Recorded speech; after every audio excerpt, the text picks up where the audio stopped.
राधे राधे। तो आज हम सुनेंगे बृहस्पति देव की व्रत कथा, जिसको सुनकर समस्त मनोकामना पूरी हो जाती है और मन को शांति मिलती है। तो बोलो, भज मन नारायण नारायण नारायण। तो बृहस्पतिवार की कथा कुछ इस प्रकार से है। प्राचीन समय की बात है। एक बड़ा प्रतापी तथा दानी राजा था। वह प्रत्येक गुरुवार को व्रत रखता एवं पूजन करता था। यह उसकी रानी को अच्छा नहीं लगता था। वह ना तो व्रत करती थी और ना ही किसी को एक पैसा दान में देती थी। राजा को भी ऐसा करने से मना करती थी। एक समय की बात है कि राजा शिकार खेलने वन चले गए। घर पर रानी और दासी थी। उस समय गुरु बृहस्पति साधु का रूप धारण कर राजा के दरवाजे पर भिक्षा मांगने आए। साधु ने रानी से भिक्षा मांगी तो वह कहने लगी, हे साधु महाराज, मैं इस दान और पुण्य से तंग आ गई हूँ। आप कोई ऐसा उपाय बताएं जिससे यह सारा धन नष्ट हो जावे तथा मैं आराम से रह सकूं। साधु रूपी बृहस्पति देव ने कहा, हे देवी, तुम बड़ी विचित्र हो। संतान और धन से भी कोई दुखी होता है। अगर तुम्हारे पास बहुत अधिक धन है तो इसे शुभ कार्यों में लगाओ, जिससे तुम्हारे दोनों लोग सुधरे। परंतु साधु की इन बातों से रानी खुश नहीं हुई और उनसे कहने लगी, मुझे ऐसे धन की कोई आवश्यकता नहीं है जिसे मैं अन्य लोगों को दान दूं तथा जिसको संभालने में ही मेरा सारा समय नष्ट हो जाए। साधु ने कहा, यदि तुम्हारी ऐसी इच्छा है तो जैसा मैं तुम्हें बताता हूँ तुम वैसा ही करना।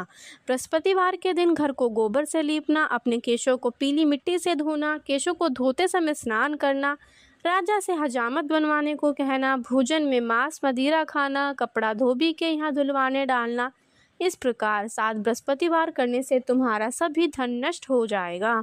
इतना कहकर साधु बने बृहस्पति देव वहां से अंतर्ध्यान हो गए। के कहे अनुसार करते हुए रानी को केवल 3 बृहस्पतिवार ही बीते थे कि उसकी समस्त धन संपत्ति नष्ट हो गई। भोजन के लिए परिवार तरसने लगा। एक दिन राजा रानी से बोला, हे रानी, तुम यहीं रहो, मैं दूसरे देश को जाता हूँ, क्योंकि यहाँ पर मुझे सभी जानते हैं, इसलिए मैं यहाँ कोई छोटा कार्य भी नहीं कर सकता। ऐसा कहकर राजा प्रदेश चला गया। वहाँ वह जंगल से लकड़ी काट कर लाता और शहर में बेचता। इसी तरह वह अपना जीवन व्यतीत करने लगा।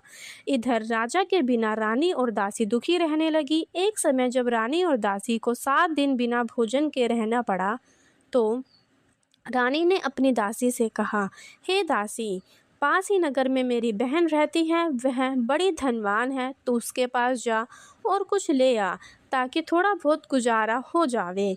दासी रानी की बहन के पास गई। उस दिन बृहस्पतिवार था। रानी की बहन उस समय बृहस्पतिवार की कथा सुन रही थी। दासी ने रानी की बहन को अपनी रानी का संदेश दिया, लेकिन रानी की बहन ने कोई उत्तर नहीं दिया। जब दासी को रानी की बहन से कोई उत्तर नहीं मिला तो वह बहुत दुखी हुई। उसे क्रोध भी आया। दासी ने वापस आकर रानी को सारी बात बता दी। सुनकर रानी ने अपने भाग्य को कोसा। रानी की बहन ने सोचा कि मेरी बहन की दासी आई थी, परंतु मैं उससे नहीं बोली, इससे मैं बहुत दुखी होगी। कथा सुनकर और पूजन समाप्त कर वह अपनी बहन के घर गई और कहने लगी, हे बहन, मैं बृहस्पतिवार का व्रत कर रही थी, तुम्हारी दासी गई, परंतु जब तक कथा होती है तब तक ना तो उठते हैं और ना ही बोलते हैं, इसलिए मैं ना बोली। कहो दासी क्यों गई थी? रानी बोली, बहन, हमारे घर अनाज नहीं है। ऐसा कहते कहते रानी की आंखें भर आई। उसने दासियों समेत भूखा रहने की बात भी अपने बहन को बता दी। रानी की बहन बोली, बहन देखो, बृहस्पति देव भगवान सबकी मनोकामना पूर्ण करते हैं। देखो, शायद तुम्हारे घर में भी अनाज रखा हो। सुनकर दासी घर के अंदर गई तो वहाँ उसे एक घड़ा अनाज का भरा मिल गया। उसे बड़े हैरानी हुई क्योंकि उसने एक एक बर्तन देखा था। उसने बाहर आकर रानी को बताया। दासी रानी से कहने लगी, हे रानी, अब हमको अन्न नहीं मिलता तो हम व्रत ही करते हैं, इसलिए क्यों ना इनसे व्रत की कथा की विधि पूछ ली जावे, हम भी व्रत किया करेंगे। दासी के कहने पर रानी ने अपनी बहन से बृहस्पतिवार के बारे में पूछा।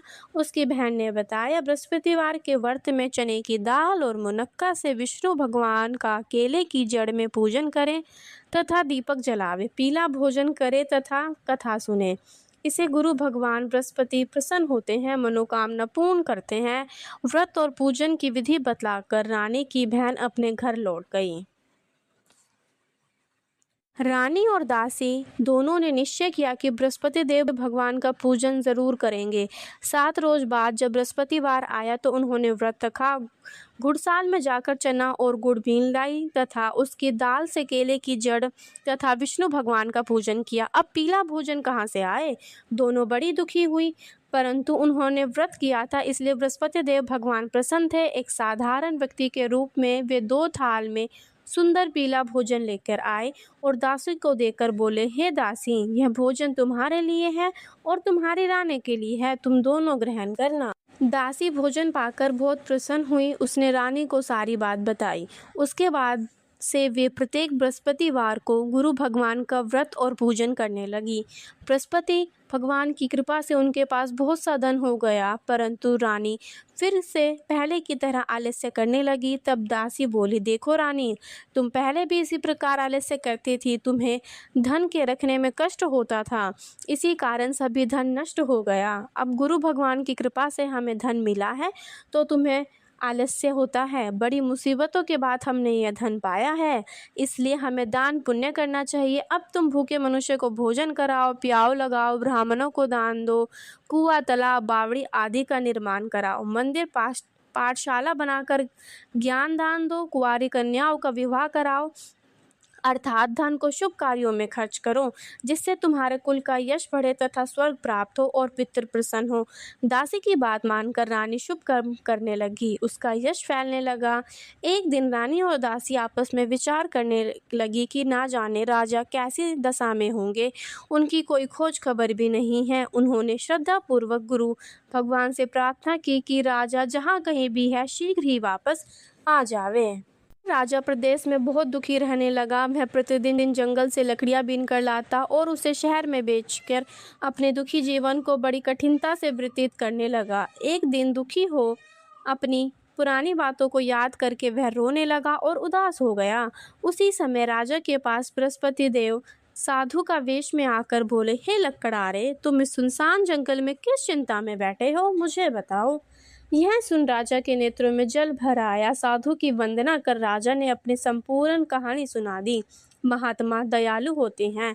वे राजा से बोले, हे राजा, तुम्हारी पत्नी ने बृहस्पति देव के प्रति अपराध किया था, जिसके कारण तुम्हारी यह दशा हुई है। अब तुम किसी प्रकार की चिंता मत करो, भगवान तुम्हें पहले से अधिक धन देंगे। देखो, तुम्हारी पत्नी ने बृहस्पतिवार का व्रत प्रारंभ कर दिया है। अब तुम भी बृहस्पतिवार का व्रत करके चने की दाल व गुड़ जल के लोटे में डालकर केले का पूजन करना। था कहो या सुनो, भगवान तुम्हारी सब मनोकामनाओं को पूर्ण करेंगे। साधु की बात सुनकर राजा बोले, हे प्रभु, लकड़ी बेचकर तो इतना पैसा ही नहीं बचता जिससे मैं भोजन के उपरांत कुछ बचा सकूं। मैंने रात्रि में अपनी रानी को व्याकुल देखा, मेरे पास कोई साधन नहीं है जिससे इसका समाचार तक जान सकूं। फिर मैं बृहस्पतिवार की क्या कहानी कहूँ, मुझे तो कुछ भी मालूम नहीं है। साधु ने कहा, हे राजा, मन में बृहस्पति भगवान का पूजन व्रत कर निश्चित करो, वे स्वयं ही तुम्हारे लिए राह बना देंगे।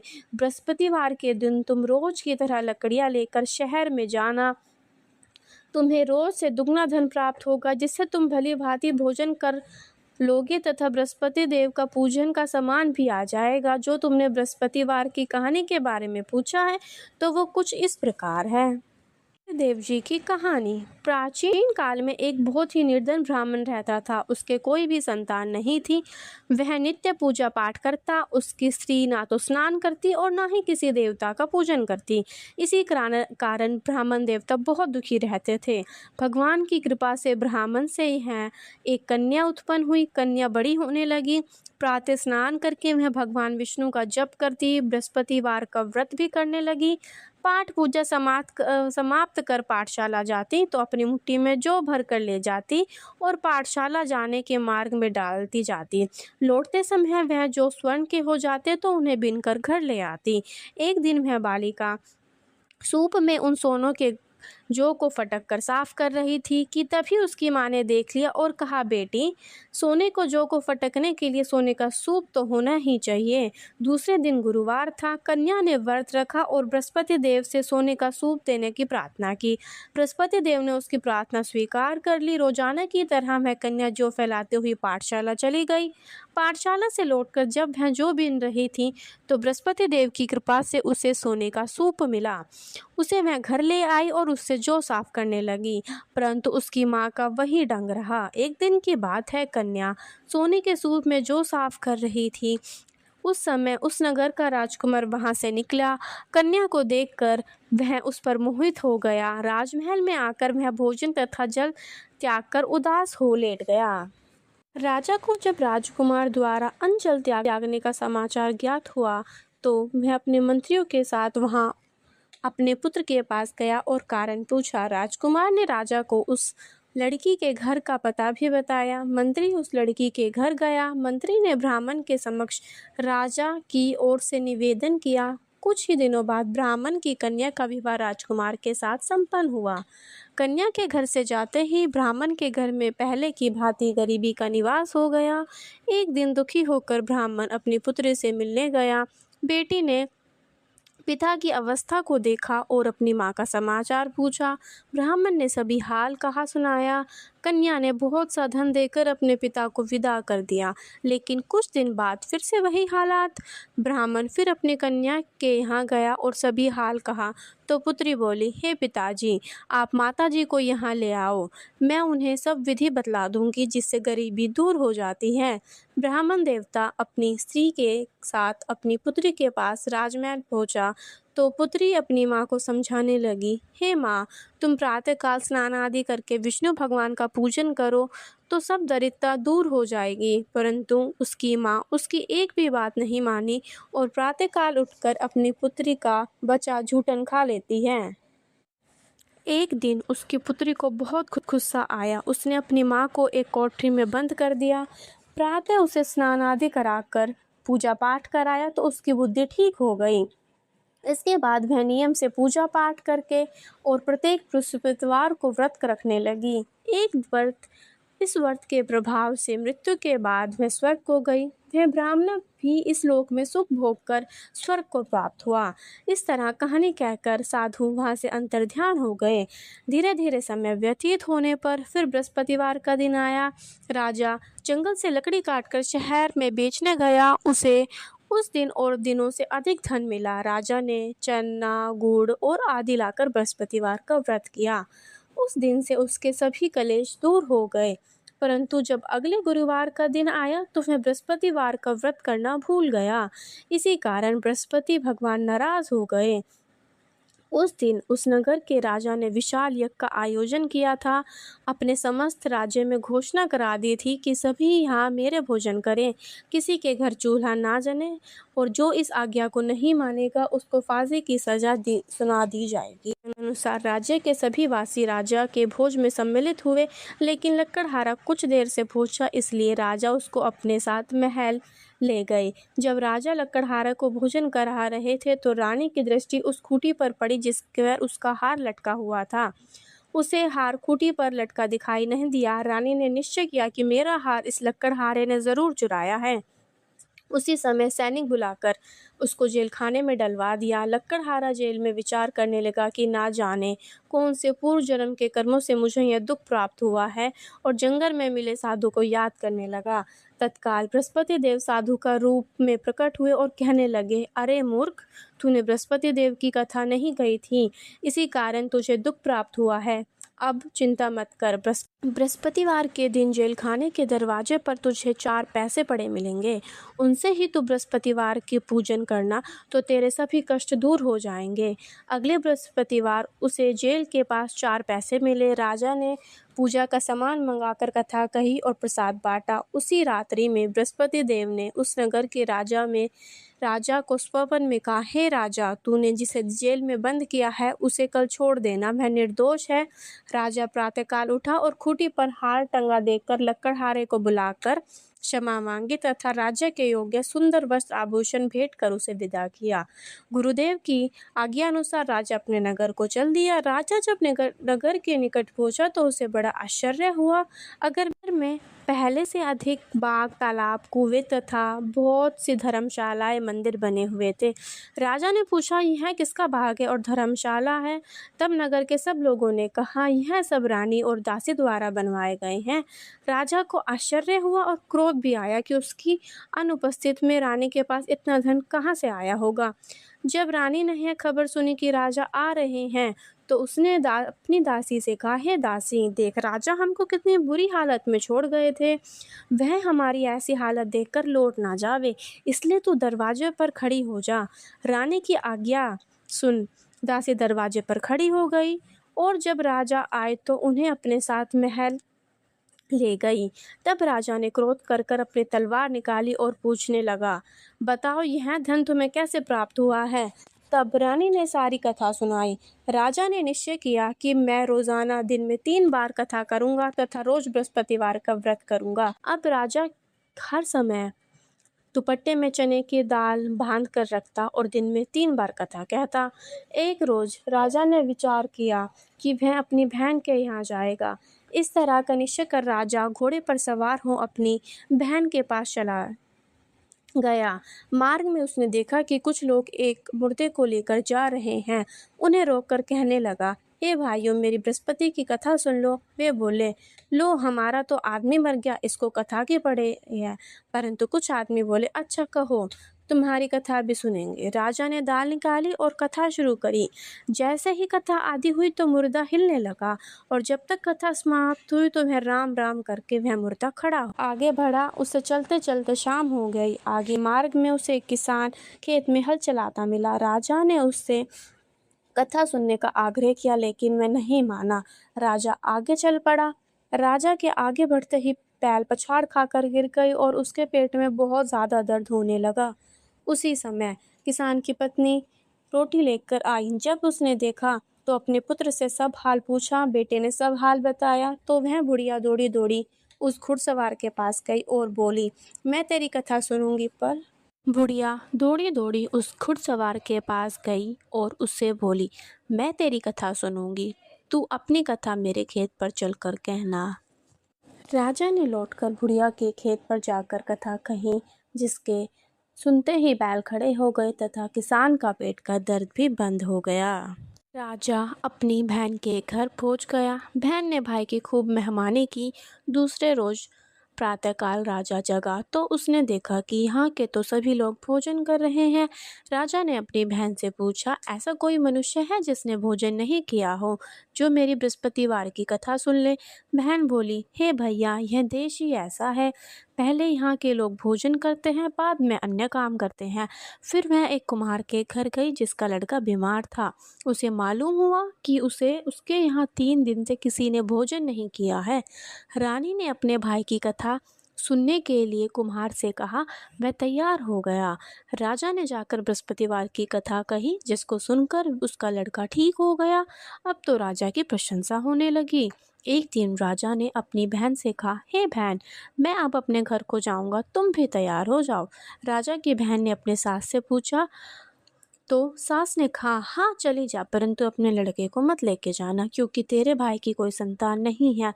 बहन ने अपने भाई से कहा, हे भैया, मैं तो चलूंगी, परंतु कोई बालक नहीं जाएगा। अपनी बहन को भी छोड़कर दुखी मन से राजा अपने नगर को लौट आया। राजा ने भोजन किए, वह जाकर लेट गया। रानी बोली, हे प्रभु, बृहस्पति देव ने हमें सब कुछ दिया है, वे हमें संतान भी अवश्य देंगे। उसी रात बृहस्पति देव ने राजा को स्वप्न में कहा, हे राजा, उठ, सभी सोच को त्याग दे, तेरी रानी गर्भवती है। राजा को यह जानकर बड़ी खुशी हुई। 9वें महीने में रानी के गर्भ से एक सुंदर पुत्र पैदा हुआ। तब राजा बोले, हे रानी, स्त्री बिना भोजन के रह सकती है, परंतु बिना कहे नहीं रह सकती। जब मेरी बहन आए तो तुम उससे कुछ मत कहना। रानी ने सुनकर हाँ कर दी। जब राजा की बहन को यह शुभ समाचार सुना तो वह बहुत खुश हुई तथा बधाई लेकर अपने भाई के यहाँ आई ने तब उसे आने का उल्हाना दिया। जब भाई अपने साथ ला रहे थे तब टाल गई। उसने साथ ना आई और आज अपने आप ही भागी भागी बिना बुलाए आ गई। तो राजा की बहन बोली, भाई मैं इस प्रकार ना कहती तो औलाद कैसे होती। बृहस्पति देव सभी कामनाओं को पूर्ण करते हैं जो सद्भावना पूर्वक बृहस्पतिवार का व्रत करता है एवं कथा पढ़ता है, सुनता और दूसरों को सुनाता है। बृहस्पति देव उसकी सभी मनोकामनाओं को पूर्ण करते हैं, उनकी सदैव रक्षा करते हैं। जो संसार में सद्भावना से गुरु का पूजन एवं व्रत सच्चे हृदय से करते हैं, जैसे सच्ची भावना से रानी और राजा ने बृहस्पति देव की कथा का गुणगान किया है, तो उनकी सभी इच्छाएं बृहस्पति देव ने पूर्ण की। अनजाने में ही बृहस्पति देव की उपेक्षा ना करें, ऐसा करने से सुख शांति नष्ट हो जाती है। इसलिए सभी को कथा सुनने के बाद प्रसाद लेकर जाना चाहिए और हृदय से उनका मनन करते हुए जयकारा बोलना चाहिए। बोलो बृहस्पति देव महाराज की जय। धन्यवाद।